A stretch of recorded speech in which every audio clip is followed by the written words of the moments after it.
Brigitte Lahaie, Sud Radio, le Love Conseil. Parler de la confiance. La confiance, on sait que c'est une base essentielle dans la relation. Elle est indispensable pour que puisse justement durer cette relation. Alors, il y a des gens qui vont faire très facilement confiance, puis d'autres qui vont avoir tendance à rester prudents. Ça dépend évidemment de sa nature. Et normalement, au fil du temps, un couple, ça repose sur la confiance. Et c'est ce qui permet de dépasser les conflits, les moments de crise. Alors, elle est nécessaire pour plusieurs points. Pas seulement d'ailleurs sur la question de la fidélité, ça ce serait presque un sujet à part entière, mais par exemple un compagnon qui est très dépensier, ça peut ébranler la confiance s'il est avec une partenaire qui a besoin de sécurité matérielle. Vous êtes d'accord avec ça? Oui.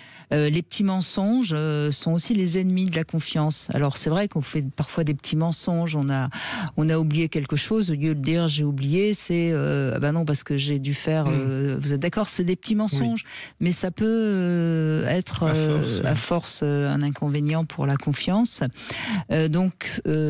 Alors la dissimulation évidemment entache réellement la confiance. Si vous oubliez de dire quelque chose de très important, comme par exemple que votre ex habite l'étage en dessous, ça peut quand même être un vrai problème. Alors, il n'est pas question forcément de tout se dire, on peut garder son jardin secret, mais cacher une chose essentielle, forcément, ça aura une incidence sur la confiance et donc sur la vie à deux, parce que dès qu'il y a eu perte de confiance, on le sait notamment dans les questions d'adultère, il faut beaucoup de temps, il faut fournir de nouvelles preuves, et c'est pas toujours simple. Et puis je crois qu'il ne faut pas mélanger la confiance émotionnelle et la confiance rationnelle, parce que c'est quand même très différent. La confiance rationnelle, c'est, je dirais, le concret dans une vie à deux.